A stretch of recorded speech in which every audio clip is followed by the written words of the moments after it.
Hey. Hi, Ooh, hair's a little crazy. same with me, same with me. How's it So, going? I am good, and I'm like, how are you? Good. It is Thursday here in California. It's a nice day. Yeah, just getting ready to go to practice after this and stuff. So, Okay. So, before starting off with any introduction, I just want to say thank you for agreeing to this live. You don't know how much this means to me. I mean, like, I have been trying to call you here from the time when you were in India. Uh, when you were doing pro volleyball, actually. So that yeah. was the time I want to interview her, and finally it's happening. Yeah, we made it. Well, I appreciate your persistence and thank you for having me. I love what you're doing with your page. It's awesome. It's super engaging, cool content. I know it's got to be really hard sourcing all those videos, and bringing it all together into one place. So it's really cool to see So what you do. this thing that you said is, I would say this is one of the best moment of the day. So what I'll do is I'll cut this of the video out, and I'll show it to people that these are the people who know me and say good stuff about me. So okay, so the first question what I want to ask you is ki, I mean like, is there anything that you can't do or you haven't done? I mean like you are a volleyball player, you are a content creator, Mhm. you are an artist, you are a model as well. I mean Yeah. like, is there anything that you feel that I haven't done or I should try that I can't do? I have always wanted to start a YouTube channel, specifically sort of combining everything that I'm doing because it's so many moving pieces between playing volleyball and what I'm doing with art. And actually, I just started this company that is making these digital canvas displays that displays digital art. I wonder if I have one turned on right now. Oh, cool, I do. So you can actually check it out. So it's like a digital canvas display. Yeah, so I'm a co-founder of this company, and specifically, it's just for this new emerging market called NFT art, which is basically it's called like crypto art, but basically, it's allowing artists, digital artists that make videos, Photoshop, that kind of stuff, to upload their artwork onto the blockchain and be able to actually now monetize off of selling their digital artwork. Before you just post it on Instagram and people would be able to just take it for free. Hmm. So now it gives them the ability to be able to sell their art. So we created these canvases that allow them to display it. So that's what I'm working on right Oh. now. But yeah, no, I feel like I'm very lucky in the sense I'm doing everything that I really want to be doing right now. And that is a gift and a curse because you're emotionally attached to everything you're doing. So when things are going great, it's awesome. But when things aren't going your way, it's really hard because you're emotionally attached. It's like your job becomes your life. So yeah. Oh, okay. So I want to ask you something about the art that you showed me, which was really incredible. I mean, like, how do you like make this like digital art? Like, is it like attached to a circuit board or something? The one I just showed you. Yeah. Yeah, it's a digital canvas that we made sort of look like a art frame. And then it's specifically so when you buy these kinds of digital assets, it goes onto your crypto wallet and it's encrypted in there. So it's not actually on your Hmm. phone or anything like that, so people can't rip it off and you only have that one copy. So essentially what this canvas allows you to do is to you use a QR code and you're able to scan it and cast the art that you own directly onto this canvas. So you can switch it into different stuff. Right now I have it on one of my painting easels, but there's one of my big paintings up there. Hmm. But yeah, we've only started this about a month ago, but It's going really fast, and we want to make it better. Like we're trying to make it so it's wireless. You know, it doesn't even have to plug into a wall. You just charge it. Um, yeah, we have a lot of big plans for the future with all that. But yeah, it's And been really fun. like how did you start with this? And like what gave you the idea that like So I've been an artist for a while, and I mostly do painting stuff like this. But I hmm, started during the pandemic. Well, I've over the past 2 years, I really got into drawing in virtual reality, which is like really cool to watch. And I got super into that, which pushed me more into the digital art space where I'd never been. I'd been true like purely acrylic painting, that type of stuff. And so as I was exposed to that, starting to follow more digital artists, and I've been involved in trading in cryptocurrency for a couple years. I noticed this thing called NFT art, and it really in the past year and a half has really just been emerging as this major market because it's allowing artists that before could just post their stuff on Instagram, and then generally, you know, when you're a digital artist, it's like you graphic design for a big company so you can support your passion truly as an artist. And what this was doing, it was like people are selling their art for millions of dollars now. You know, there was this artist yeah. People in November or something that did a drop with a live auction, and he sold out his art in like an hour for $3.5 million. So there's a lot of money in the industry. Yeah, a lot of money going around in the industry, and it's just a really exciting time because it's giving creative people autonomy and the power over their work, you know, rather than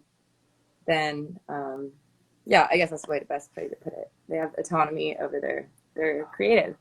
Okay, so you can like monetize your art through it. So Hmm. you told me that you are like you are trading in crypto, right? Oh yeah. Oh yeah. So how I got into it. So Uh, I was doing an art show. I was doing just a art show, and it turned out to be like a crypto art show. There were all these crypto artists involved, like NFT artists, but there was no way to display the art. So what we were having to do was like just print it out and do like a still kind of like this, you know, hmm, where it's like this defeats the purpose of what digital art is supposed to be. hmm, So then naturally it evolved into, okay, we need to make something like this so that when people make digital art that's moving and stuff, you know, it can be displayed properly. hmm. So that was kind of the inspiration behind it, and we just happened to be one of the first to do it. Oh, okay. Oh, I see someone that says India is planning to ban all types of Banner. digital Yeah. currency. Bro, don't tell this now. I have my money riding on Bitcoin right now. I It's bit don't think, down. honestly, I don't think that's possible. I don't think it's possible for a country to do that because cryptocurrency is decentralized, and the servers that it runs on are the servers of the people. So all of us we power cryptocurrency as a collective, rather than like, you know, like a big corporation like Google or Windows. They spend millions of dollars every year on running a server in order to empower everything. So the way that cryptocurrency essentially works is through the blockchain, meaning everyone's servers together collectively make one big server. So they can't really shut it down or control that because it's all over the world. There's no center place. It's like they'd have to literally shut all of us down. So I'd I have to look what more into that, see what India's trying to do. I know in the US, you know, they're trying to regulate it more. They're trying to make people pay more hmm. taxes on it and stuff like that. So it's you know, it's the Wild West. So I think we're all just learning and figuring it out as we go. So Yeah. I would like to tell you one thing that we and you and I are like very similar on I think I would say like two grounds right now. I'm also a volleyball player just like you are. After I left volleyball, I am into digital marketing, so I know a bit about blockchain. I have some money in crypto as well, Cool. which is really. I never thought that I would be talking to you about this, which is really Yeah, a lot of nice. people are surprised for sure. Like that's really good to know. So okay, so let's start off with volleyball. Let's come back to volleyball. Yeah. I mean, like, how did volleyball come into your life? I mean, like, how did this happen? And why volleyball? Yeah. So I grew up, my mom is from Kerala, India, and she was born and raised there. My dad is Scandinavian, was born in Virginia. Um, Hmm. so my grandpa was a scientist working for the Department of Defense. So eventually he immigrated over to the United States, Hmm. and then was trying to bring the family over, went back and forth. And then when my mom was 18, she finally was able to like take the processes to start getting her citizenship. Um, and met my dad at school. They fell in love, ran away together, and my grandparents naturally disowned her for a little bit because she had an arranged marriage with a doctor, which she was Hmm. not going to do.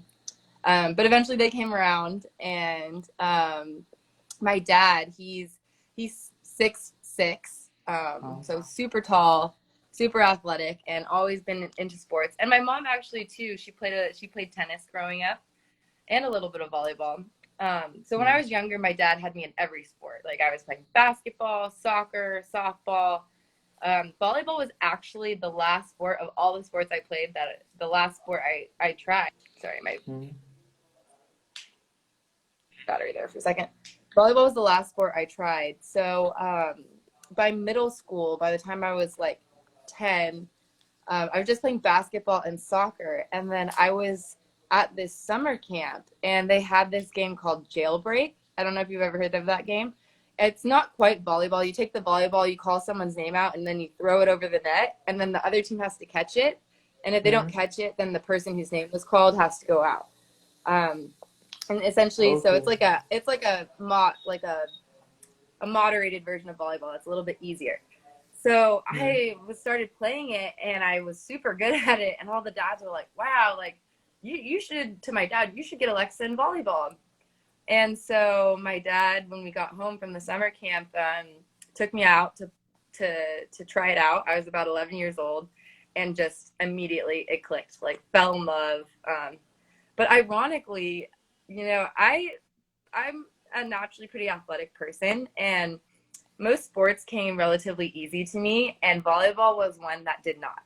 Like every sport I played when I first tried, like I start immediately, I quickly became the best player on the team.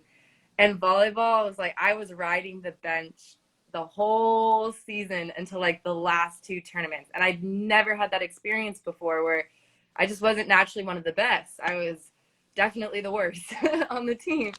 Um, and so I don't know. I think in a weird way, the challenge of that pulled me into it more. And yeah, so by the end of my first year playing when I was 11 years old, I kind of knew this was the sport for me and this is the one that I wanted to play. So yeah, it stuck. And I ended up quitting all the other sports so I could just purely focus on volleyball, make sure I didn't injure myself. Hyper focused by the time I got to high school, playing indoor club volleyball. I played beach volleyball professionally. That's a common misconception. But I Hmm. did grow up playing indoor volleyball. I was Hmm. recruited in college to play indoor volleyball. But when I was 18, beach volleyball in the United States was emerging as a new college sport where you could actually get a scholarship for it. It afforded all the same opportunities you could get from playing indoor volleyball. And I'm from Southern California. I'm a beach girl. So definitely, am I going to be in a gym or am I going to be on the beach? Which one Beach. do I want to do? So, Okay. So, Acha, since you have played both the formats in indoor and beach, so which one do you think is the hardest? Which one is the hard? they're so different. You can't really compare them. For example, the pace of indoor is much faster. So by the time I was in college, I played for 4 years. I hadn't gone back to the gym, and I went back to my old club to just play Hmm. for fun. Hmm.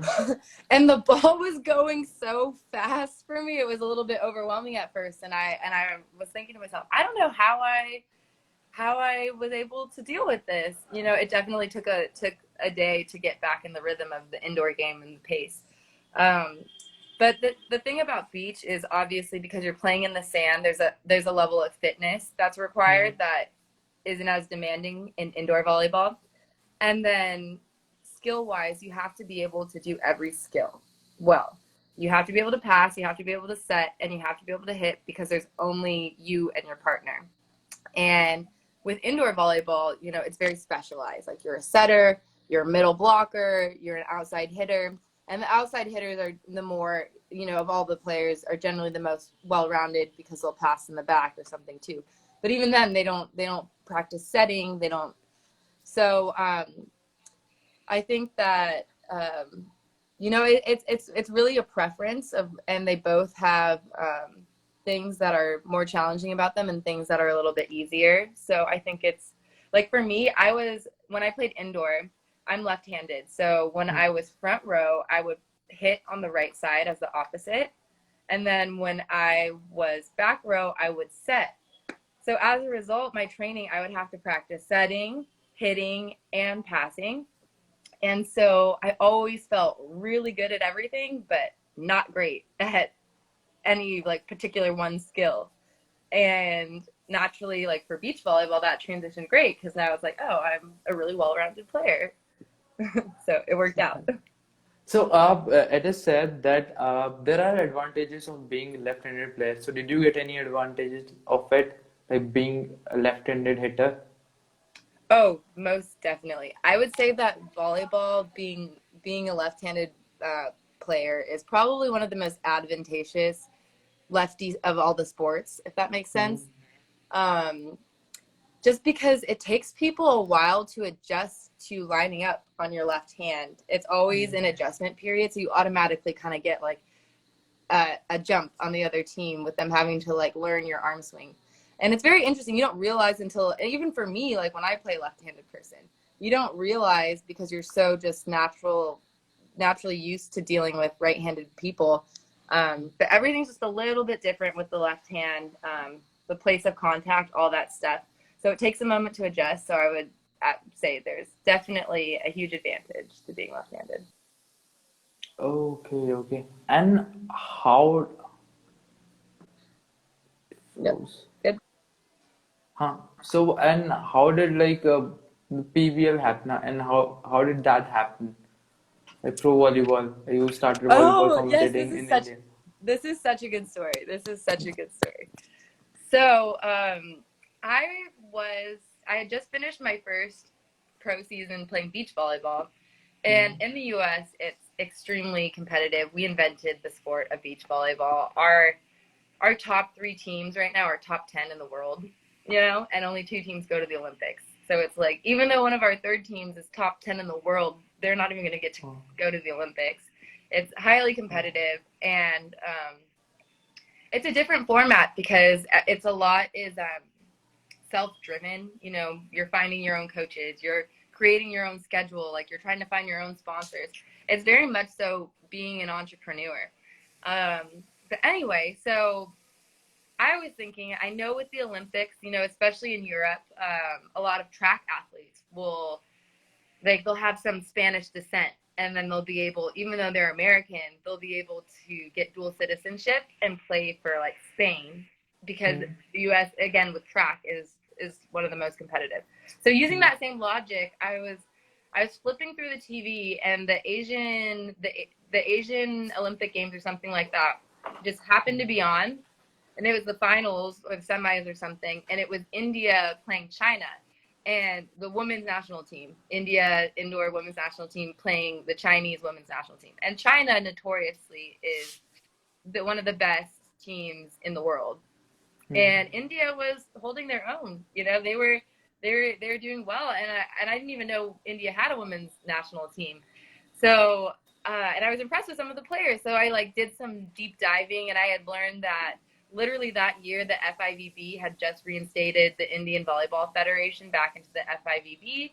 Therefore, Hmm. the women's Indian national team was able to start participating in these international events again.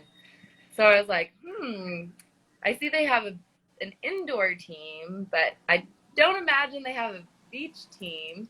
And I don't know what their rules are with citizenship and stuff like that. But I just figured I'd just reach out and ask. So naturally, I went to Facebook because that's where I communicate with all my family in India. Like I feel like it's more Facebook dominant. So I Mm. figured that would probably be the best way to be able to actually contact someone. I first tried, emailing random things, and it's like all these old websites, like outdated websites. So I'm like, okay, I'm just gonna try Facebook. So I go to Facebook and I just start like looking up all these Indian Volleyball Federation, Indian Olympic Committee, anything I could find, and just start sending messages. And this company, Baseline Ventures, actually responds back to me, and they're like, hey, we'll look into this for you. I'm pretty sure India is very strict about dual citizenship. You'd probably have to give up your American passport if that's something you actually wanted to do, but we'll look into it. So Mm. Baseline Ventures is the company that um, basically organized the professional The volleyball PBL, league in yeah. India. They brought together all the sponsors, made it really professional, connected the production team, kind of the behind the scenes ones that really put everything together. And it's just an amazing group of people. So much love for them. But anyway, so they looked into it for me, and they're like, basically confirmed, yeah, you'd have to give up your American passport, it'd be this whole thing. But we're putting together this men's league in February, and this I was talking to them in probably September. They're like, we're Mm. putting together this league that's starting in February, and we want to have a game showcasing like the women's talent. So on the last day before the finals, we're going to have our women's national team with some international players play each other. Would you want to play in that? So that's how it started. And I was like, yeah, like, of course I would love to come play in that. Especially because being half Indian and stuff, it would be a cool story. So then I start talking to them. We were having to communicate, organize everything. And they're like, we don't have an English color commentator yet. We're talking to a couple people we have in mind that are professionals, but nobody has like necessarily the knowledge skill set for volleyball. And they're like, have you ever done any commentary or anything like that? I was like, no, I have never done anything like that. But my mom, indirectly just not having her eyesight, my mom is blind. I feel like I have two brothers and they both play sports as well. So every time we go to one of their volleyball games or like one of their sports events, I'm having to commentate to her and explain everything that's going on. And I've literally been doing this since, I've been able to talk. So indirectly, I had just naturally developed this skill in commentary, I guess. So they're like, just send a trial video and we'll see how it goes. So I literally like played a YouTube video of David Lee's highlights behind me on my computer, and I'm just like talking like this, commentating it as like a trial video. And they're like, we love it. Like, do you want to do it? You got the job. So next thing I know, like 5 months later, I'm flying out to India. I haven't been there since I was like 12 years old, and I was 24 at the time, I want to say. So I'm flying out to India, and the first night I will never forget, just the adrenaline and how scary it was, because it's live, and if you make a mistake, but I had an amazing co-commentator, Patrick, and he's very professional, really, really good. So he kind of just guided me through the process, and it was amazing. And then the cherry on top, of course, was half the league was in Kerala and the other half was in Chennai. But my mom, being from Kerala, they agreed to like bring my mom out with me, and we got to reconnect with tons of family. My grandpa and grandma were out there, tons of aunties and uncles. My mom saw a bunch of friends from her boarding school she hadn't seen in like 32 years. So it was just a really amazing all-around experience in terms of volleyball and life and culture and reconnecting to my roots. It was really cool. Okay. So by the time that league was happening, I was following you on Instagram, by the way, and I want to say this, and there's a question that I also want to ask, since my understanding of you is a person that who doesn't shy away from being what he or she is, but what you are. I mean, like Yeah. there are people now who will pretend someone else in front of someone else, and then they are like, something else. But you're someone like who tries to be herself everywhere possible. I still remember that one story that you shared, that you were having party during that PBL, that you were dancing like no one was watching.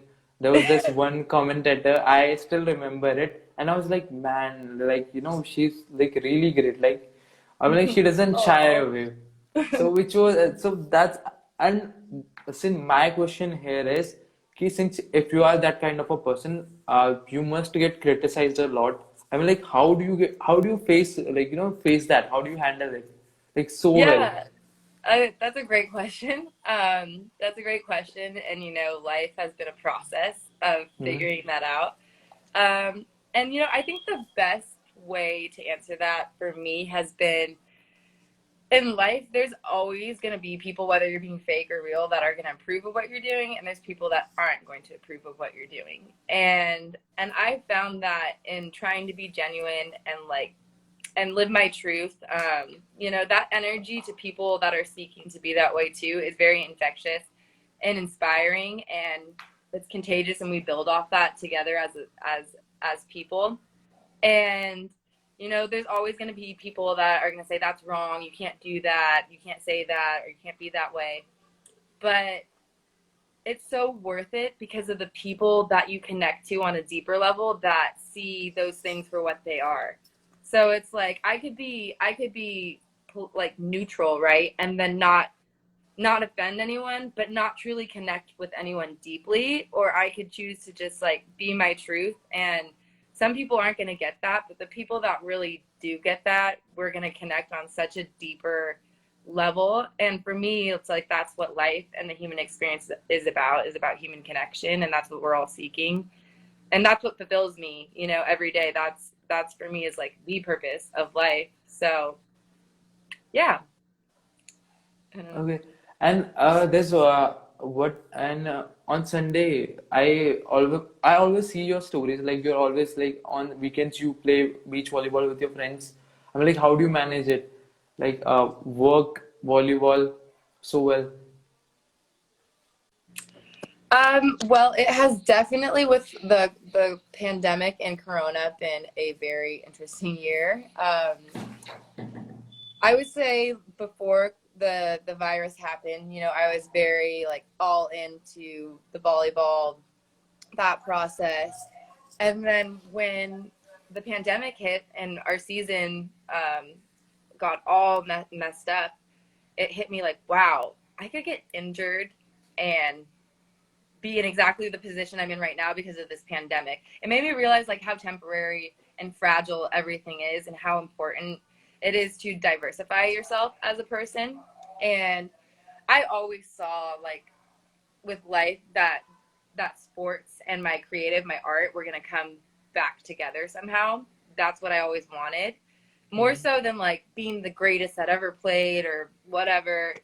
That's all great, but what I really have always wanted to do, like through sport, is like the reason I play sports is like how it makes me feel and how it touches me, and the reason I do art is for how it makes me feel and how it touches me. And the way I always saw my life coming together was like bringing those two paths together. And I think that the coronavirus made me realize, okay, it's time to now take a step back from the volleyball, still train, still take care of myself, but to dive into this art, and then figure out how I can make them connect. So I think in that way it was a little bit of a blessing because I was able to take a step back from having to be 120% in the volleyball, and I could invest more time and energy into seeing how I could connect the art back to the volleyball eventually. And right now the art is more like art centric, but I can see how the two paths are starting to merge and diverge. Um, and yeah, I think because the mission of the two are so aligned that it doesn't really seem like one is taking away from the other anymore. Um, and then, of course, just having like an amazing family foundation and that support. And if I ever have any issues or problems or worries, knowing that I always have that support under me and I'm not alone in anything that I'm doing or that process, it just gives me the power and the confidence to believe that that I can do that. That's really nice. I mean, see, this is the same story with me, I would say. I mean, like I started playing volleyball, then I left because, according to me, I would say is, What position that did you play I would say outside hitter. outside? But in India we call it counter. Yeah, the Yeah, counter. it's we don't like Indians are not very technically smart, but they're like very fast and very powerful. I mean, so you went to Oh, the I know. It wasn't always the most technical, but man, could people jump and hit the crap out of the ball. yeah. But that was what's so amazing about the league was it was going to bring that organization and structure to really polish off the insane athleticism of the Indian athletes. I was like so amazed by it. I think that we could, with the proper coaching and techniques and stuff, be definitely one of the best in the world in the next couple of years. Okay. So I have a question. How are Mm-hmm. people selected in US, like for the national team or like for the Olympics? How are they selected? For indoor, Yeah, for Indo. so usually what happens is you'll play in college, and then the it's kind of similar to the way that you're recruited to a college, I would say. So you play on club teams when you're in high school, and then college coaches will come to tournaments, watch, send you a letter, start the dialogue. That's how you get recruited to play college volleyball. Mm-hmm. And then there's like a national team volleyball federation. They'll be for the they're constantly monitoring the college game, watching out for the top players, and you'll be invited to come and train with the national team. And there's like tier systems, to levels, and you can sort of like work your way up through the different trial teams. And Okay. it's really cool that like the system, the way it works. It's because a lot of the players just were the best in colleges. Obviously, we're going to go play on the national team. But there's players, that got a lucky shot, had to start at the bottom of the Olympic team, battle it out every day in practice and have worked their way up to becoming one of the national team players. Um, but yeah, that's basically how it works. Oh, okay. Okay, so so you in India you've been to the southern part of the Hmm. southern part of the India. So have you ever thought of any place like visiting any other place apart from Chennai, Kerala? Oh yeah, of course. I've been to New Delhi before. But yeah, no, I want to go all over. I want to eat all the food, Hyderabad, Rajasthan. I want to go shopping in Rajasthan because I love the mirror Mm-hmm. designs. They have. I want to go to Goa, but I know that's kind of like touristy. But Mm-hmm. no, I really want to go. I want to do a full on like backpacking trip through all of India because I know it's all so different, and I know especially particularly even just from being in Delhi versus in Mm-hmm. Kerala, I know it's so different, and it's such a rich culture, and there's so much to see and so much to experience, and yeah, it's so cool, and just like at the temples, that one city, what's it called, that they burn the bodies and then put them in the river, Uh, uh, begins with the S, I think. yeah, that's a ritual after the death. Yeah, So the yeah. I don't know, but yeah, a lot of like the spiritual cities and stuff with like a lot of the amazing temples. There's a lot of stuff I definitely want to do. Be cool to go like way north to like Kashmir, and yeah, I definitely want Oh, to do a full okay. India trip.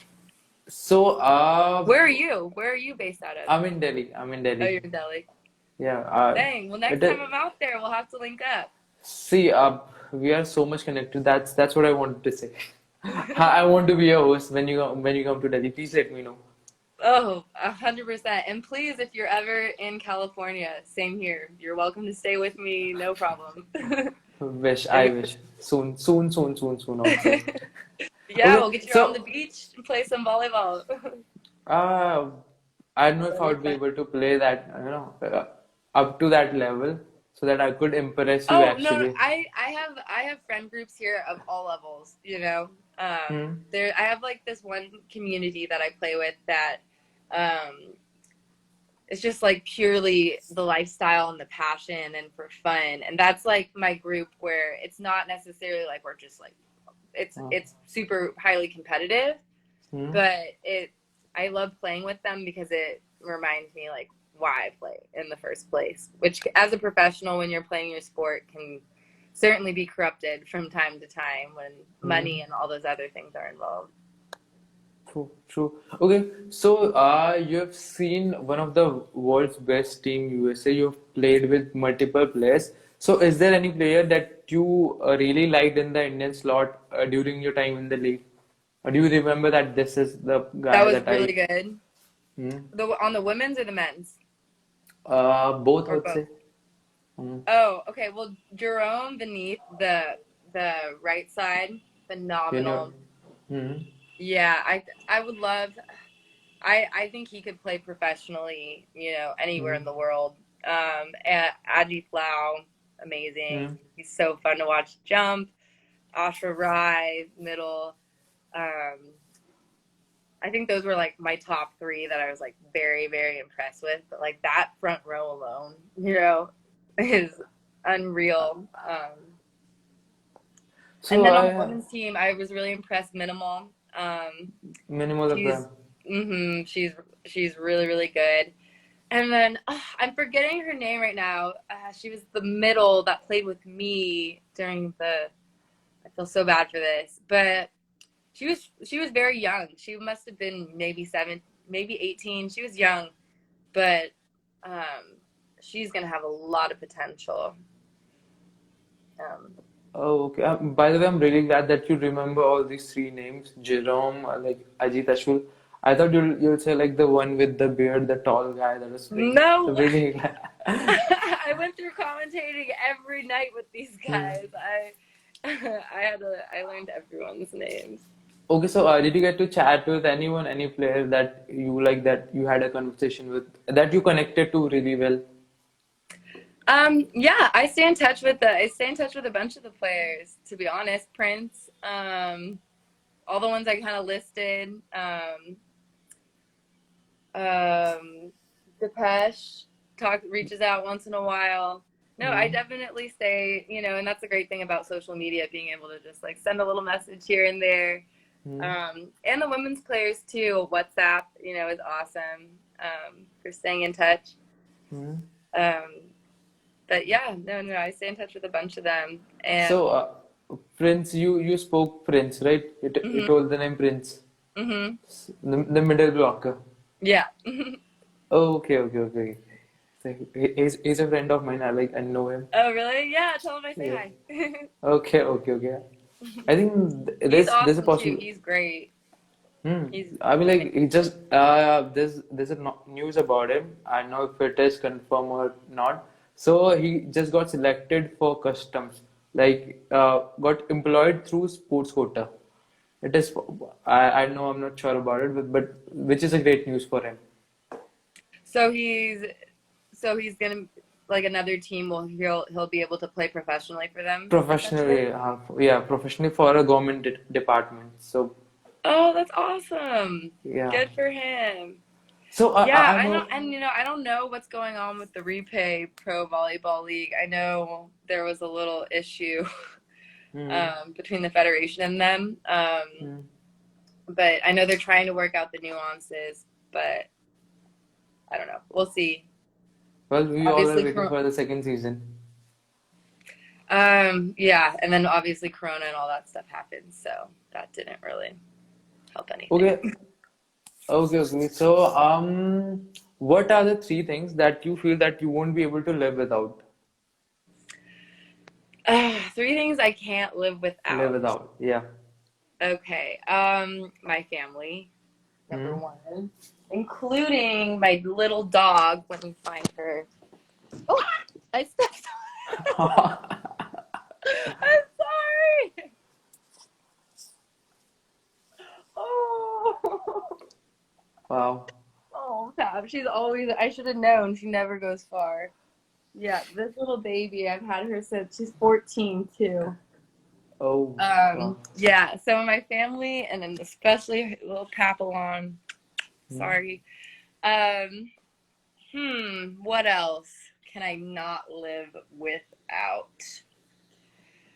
I would say um, probably some kind of, I mean, I would say volleyball, I guess. You know, whether it's competing or it's just having it for fun. I think that it has been like the saving grace in my life. It's the one thing that has sort of steered me into a routine and some kind of consistency, and it's just such an integral part of who I am now. Whether it's for fun, I always call it like following the ball. Like, you know, we can't always predict what our careers and things are going to be like with sports.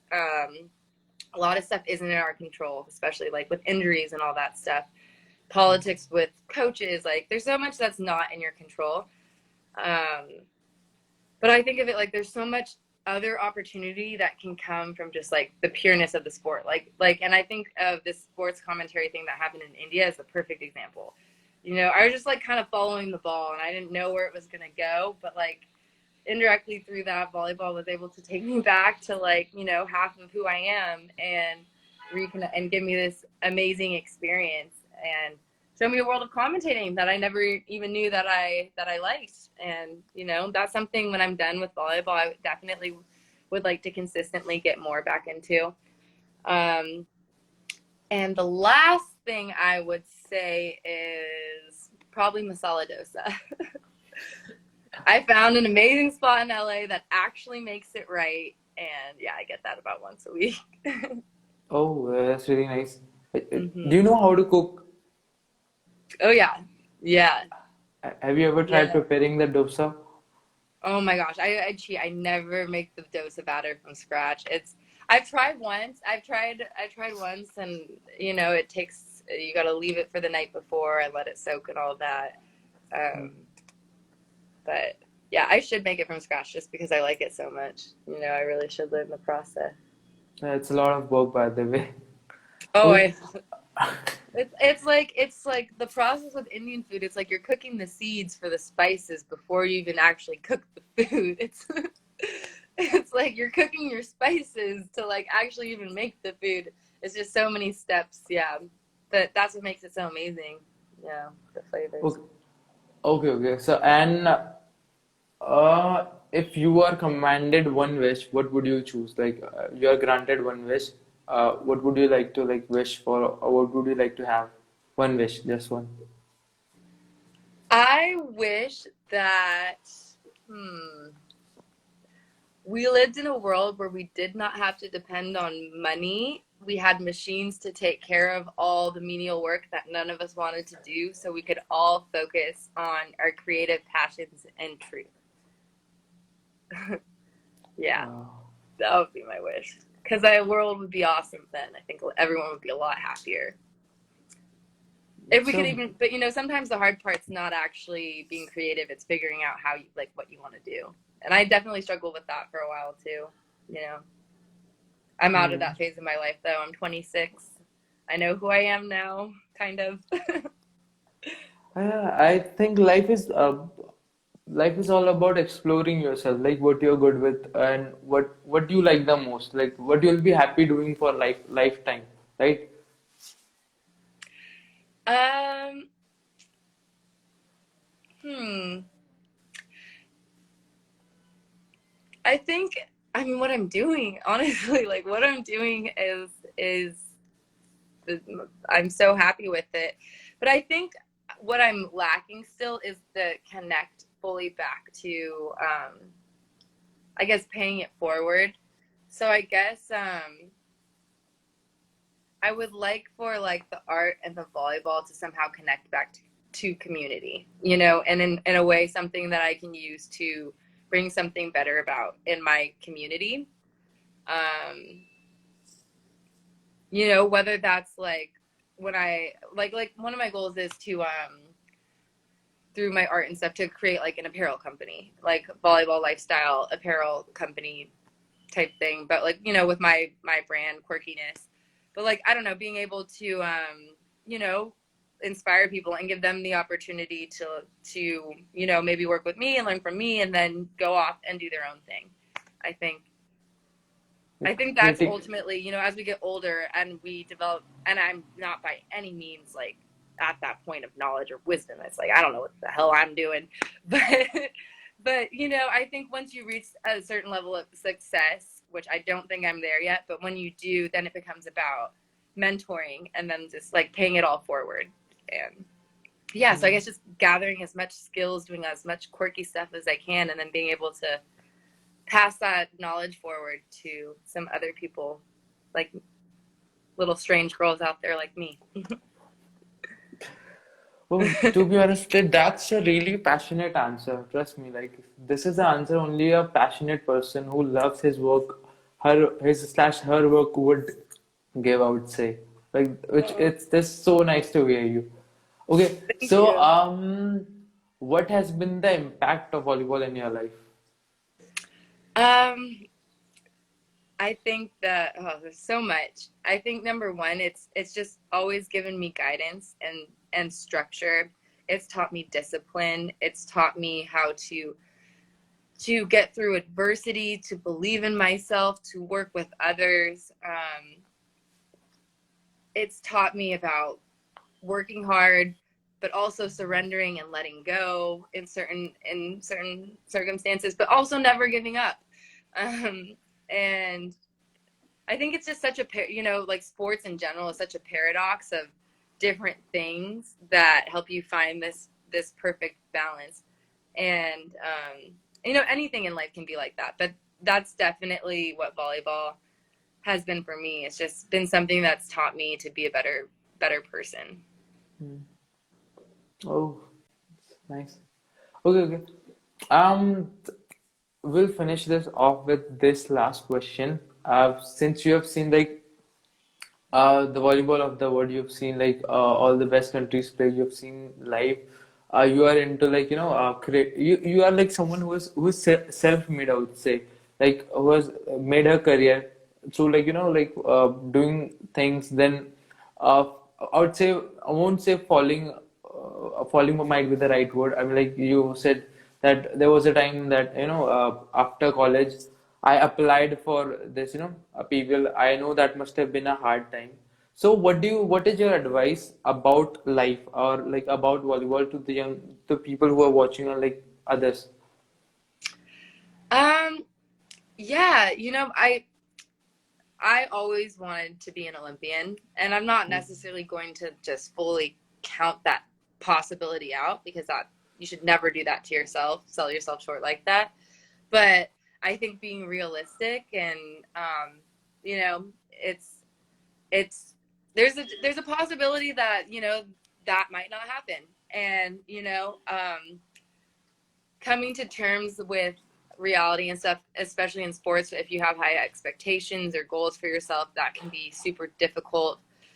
Something that I see with athletes all the time is the lot. So like my little brother, he played at USC and played volleyball there, and he quit after his sophomore year because he wanted to focus on his academics and stuff. He knew he didn't want to play professionally, but he psychologically was not ready for what losing his athlete identity would do to him.